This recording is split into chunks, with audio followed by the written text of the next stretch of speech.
Odwantiere weche mag thieth jatelo manyien ma Jaramogi Odinga Teaching and Referral Hospital Joshua Clinton Okise kawuono chako tich ayanga e kar thieth no bang' jatelo machon wuok e apisi mano Laktar Richard Lesiyampe mabende nochiwo ne apisi.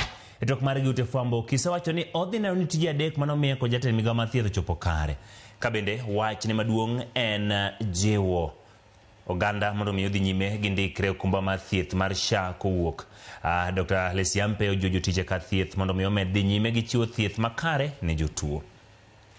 We discussed and we struggled. I told you.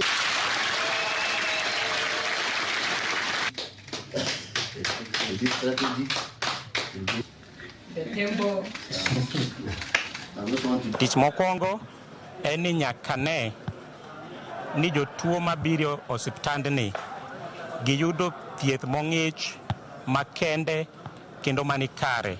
E Ministry mar Health ne gimiya ting' makende ni nyakane ni lokruok ni odhi maber maonge ng'ikruok moro amora. Wadhi mbele kwalando ni giregister e SHA nikech SHA en gima ber. SHA biro miyo kidhi osiptal tiyudo thieth makende maonge ng'ikruok moro amora ka ionge pesa. They should always aim for excellent clinical outcomes. Make the patient fast. Touch them. Feel them. Those we can restore their health, we do. Those we are going to lose, we lose them with dignity and the fact that we have touched them.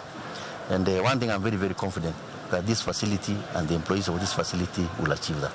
We have a time frame close to 6 months to ensure that we transit this facility. And transiting means issues of liabilities and assets. HR, which is a very big issue here at the hospital. Workers are feeling anxious about their fate, their state. Ramogi tok report motelo kod weche mag thieth ahinya to e kar thieth ma